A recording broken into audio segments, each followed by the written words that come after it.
What up, dude? What's up, everybody? It's Aaron Duncan here, the Necessary Bluntness Sports Talk. You guys already know, welcome back to the channel. It's the channel where I might not tell you what you want to hear, but I'm definitely going to tell you what you need to hear. Remember, guys, to hit the subscribe button below if you want to see more Saints, Bucs, Falcons, or Panthers videos, and the rest of the division or the rest of the NFL. Stay up to date. Leave a comment down below. Give the video a thumbs up. Share it with a friend. But hey, real quick, let me know what you guys think about that 6.5 win total. Do you think the Buccaneers will win over 6.5 wins? Or below 6.5 wins? Do you think Vegas was correct in that prediction, or do you think they were totally off base? Let me know what you think down below in the comments.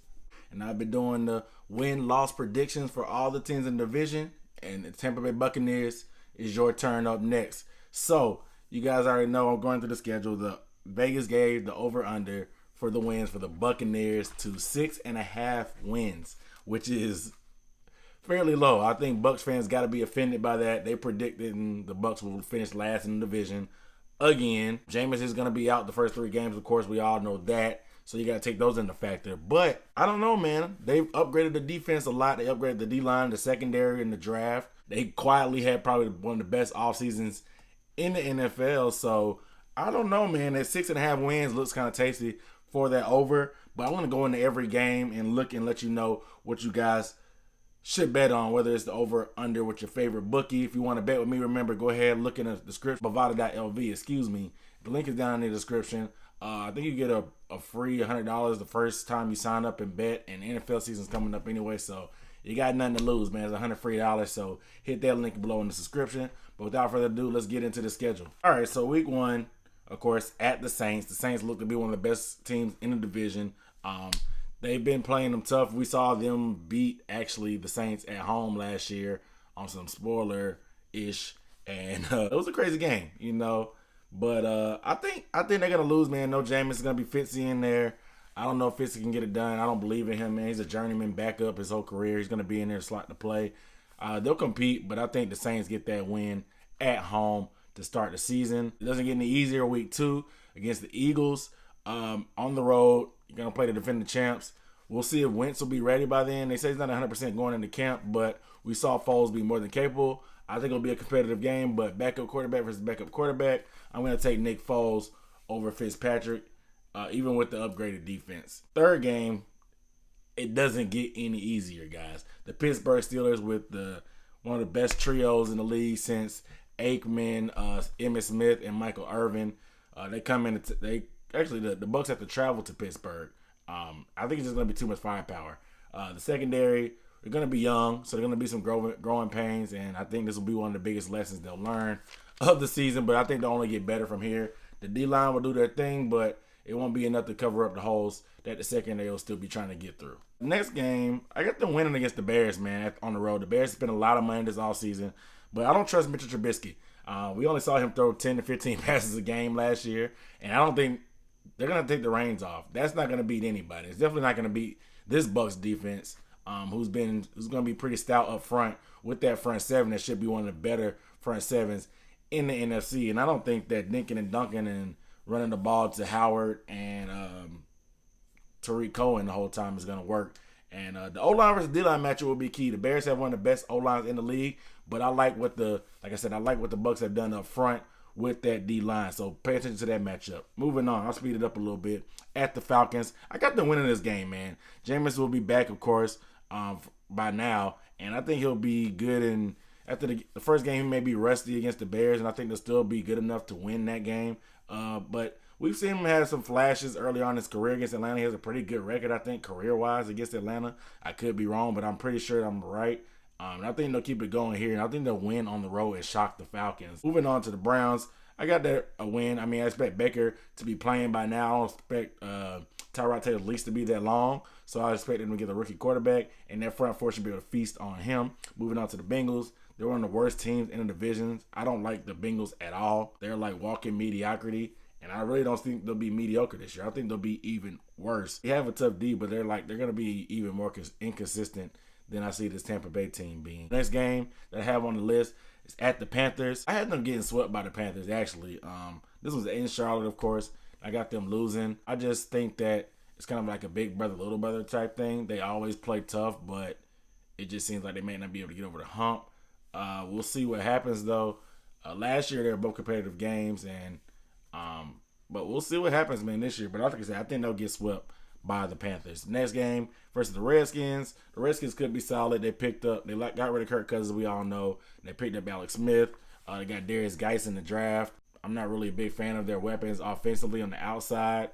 They do have Jamison Crowder, of course. Jordan Reed is good when healthy, but you can't even say when healthy because more often than not, he's going to play 4 to 6 games in the season and be out the other 10. So I got the Buccaneers winning that game. I like their defense to shut down Washington in this game. At the Giants, I think the Giants will be the surprise of the NFC. I will say that in every video that I do these predictions on. The Giants will be the surprise of the NFC. They're going to turn it around. Odell Beckham, Saquon Barkley just got that big boy $32 million fully guaranteed check. Eli's going to be Eli, but there's some good Eli every now and then, and I think with a new coach, he'll be able to right that ship. So that's a loss to the Giants. The 49ers, the hype train is so real on Jimmy G. All the hype videos, they paid him a big amount of money. He's undefeated as a starter, whatever. He won 6 games, I guess, but the tape is going to be out there. I expect Mike Smith to cook up a pretty good game plan. There's going to be plenty of game film out of Jimmy G by now. I think the familiarity with the Shanahan offense, seeing it in the division, will kind of help them carry over to this game. They may have some film on that also. And I like Tampa Bay winning this game at home. I mean, it's a West Coast team going to the East. Historically, West Coast teams playing a 1 o'clock game going east is pretty bad. So you can bet on that single game by itself if you want to do that. This game, I got a loss against the Panthers. I got them getting swept by the Saints also. Even though the Bucs won last game at home last season, I still think the Saints will get them. It could be a toss-up, though. I wouldn't be surprised if the Bucs sneak up and still another win, another tough win at home in front of the Buccaneer faithful, but I got them getting swept by the Panthers and the Saints this year. Next game against the Ravens, they could be facing Lamar Jackson by now, so you never know what you're going to expect here. But I don't think the Ravens will be that great this year. They made some moves. They picked up Crabtree to give Joe Flacco another weapon. But the leash is going to be short on Flacco, and if he is playing, he's going to be looking over his shoulder. And by this late in the season, his job might be gone anyway, because I think Lamar's going to be getting package of reps throughout the season. So I like the Buccaneers to win this game. The Ravens defense they're kind of in that transition period between old and having new guys ushered in, kind of what the Steelers really did pretty good. But I don't think the Ravens are there just yet. They may want to try to win these games down the stretch for Ozzie Newsome since it's his last year as the GM, but I doubt they'll be that inspired to win for a general manager. Next game at the Cowboys, we'll see how that front four stacks up against one of the bigger and better offensive lines in the league. Once again, they'll get another test. The outside matchup is good for the Bucs. I don't like the Cowboys wide receivers. I don't like Dak Prescott being able to take advantage of probably the Buccaneers' weakest spot, which is the secondary. So I like the way the secondary matches up against those weapons. His favorite weapon is Jason Witten is gone. I mean, they're going to try to run the ball down their throat. You know what they're going to do with Ezekiel Elliott. However, I like the Buccaneers to stand stout and to get that win in Jerry World and shock the world. I love making these Cowboys fans mad, so I would really love to see the Bucs win this game, and I think they will. The last game of the season versus the Falcons at home.